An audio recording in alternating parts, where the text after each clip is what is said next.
गोटे कथा जानिछंती नख बढ़ीगले आमे नख को काटू आंगुठी को नुहे। सेमिति जदि गोटे जगार खंडिया हो जाए ना से खंडिया को आमे ठीक करिया पाने ता ऊपर औषध लगाओ।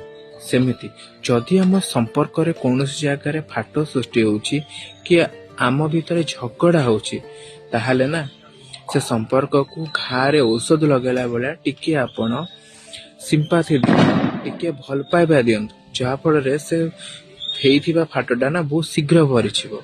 आउ जदि कोनोसी संदेह रु सेटा झगड़ाटा होउची ताले से संदेहर कारण खोजंतु। कारण जदि नख बढ़ी जाए ना केबे आंगुठी को कटा जाए सेमिति जदि संपर्क रे फाट सृष्टि हुए ना संपर्क को भांगी दियंतनि ताको सजाड़िबा को चेष्टा करंतु। कारण सेई संपर्क हुए तो आज सूता खियटा परे आपन को लागुथिबो परे ना आपणकर गोटे मजबूतदार रस्सी रे परिणत हेइछिबो जहा फल रे आपन को सेई संपर्क ना जीवन रे बंचिबार राह देखैबो। राधे राधे।